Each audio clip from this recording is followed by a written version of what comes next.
Audited case है उनको audit report file करने की डेट 15 जनवरी 2022 तक एक्सटेंड कर दी गई है और ऑडिटेड केस में जो इनकम टैक्स रिटर्न की फाइलिंग होनी है उसकी डेट 15 फरवरी 2022 कर दी गई है। तो ये तीन डेट्स सबसे इंपॉर्टेंट है। इसके बाद बिलेटेड और रिवाइज रिटर्न फाइलिंग की डेट जो है वो 31 मार्च 2022 तक एक्सटेंड हो चुकी है। लेकिन इन सारे एक्सटेंशंस के बाद एक क्लैरिफिकेशन दिया गया है। ये क्लैरिफिकेशंस सबसे ज्यादा जरूरी है। ये कहता है it is also clarified that the extension of the dates as referred to in clause 9, clause 12 and clause 13 of circular number 9/2021 dated 20 May, यानी कि जो 20 मई को सर्कुलर आया था जिसमें डेट्स बढ़ाई गई थी अप टू 30 सितंबर, 31 अक्टूबर और 30 नवंबर एंड इन क्लॉज 1, 4 एंड 5। अब इस सर्कुलर का क्लॉज 1 जिसमें फर्दर एक्सटेंशन दिया गया है 31 दिसंबर तक, 15 फरवरी तक और 28 फरवरी तक, यहां पर जो एक्सटेंशन दिया गया है वो लागू नहीं होगा, shall not apply to explanation 1 to section 34A of the act. ये बहुत इंपॉर्टेंट है क्योंकि अगर आपने इस पॉइंट को मिस आउट कर दिया तो इंटरेस्ट का पेमेंट जो है वो आपके ऊपर लग जाएगा। आपको एक्सटेंशन का benefit in the terms of tax payment नहीं मिलेगा। किस सिचुएशन में? In cases where the amount of tax on the total income as reduced by the amount specified in clause 1 to clause 6 of subsection 1 of that section, यानी कि section 234A के subsection 1 में जो clause 1 से लेके 6 तक दिए गए हैं उसको एडजस्ट करने के बाद जो टैक्स बनेगा वो 1 लाख रुपए से ऊपर का है। अब देखते हैं सेक्शन 234A है किस चीज का।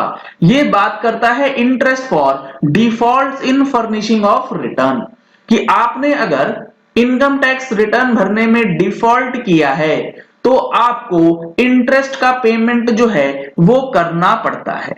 ये सारी चीजें आपको अक्टूबर महीने के टैक्स मैगजीन में विद एनालिसिस मिलने वाली है along with new due date chart in systematic format. अगर आपने अभी तक टैक्स मैगजीन का सब्सक्रिप्शन नहीं लिया है तो इन नंबर्स पे कॉल करके व्हाट्सएप करके आप टैक्स मैगजीन के लिए सब्सक्रिप्शन का डिटेल्स भी ले सकते हैं और अपने आप को हर महीने जीएसटी और इनकम टैक्स से रिलेटेड चेंजेस से अवेयर करा सकते हैं।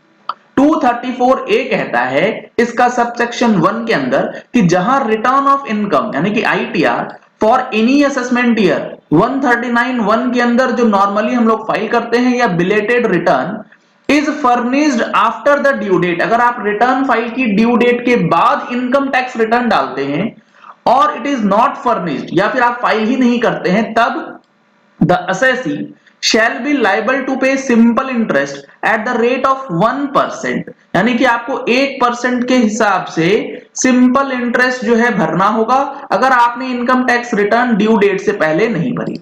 और ये पैराग्राफ ये क्लैरिफिकेशन कहता है कि जो सेक्शन 234A का एक्सप्लेनेशन है 1 नंबर वाला उसमें ये एक्सटेंशन नहीं लागू होगी।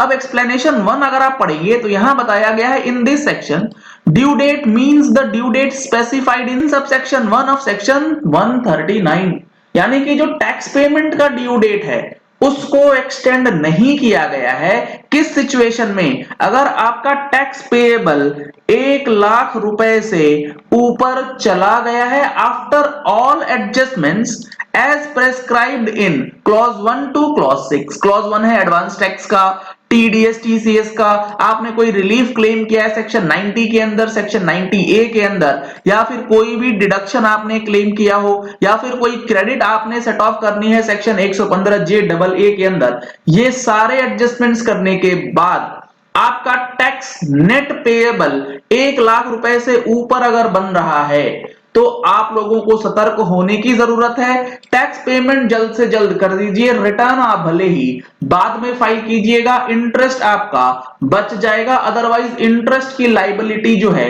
वो आपके सामने आ जाएगी। ये काफी इंपॉर्टेंट है, काफी लोग इस चीज को लेकर के कंफ्यूज हो रहे हैं। चलिए इस वीडियो को यही एंड करते हैं, आशा करते हैं कि आपको ये पॉइंट अब क्लियर हो गया होगा।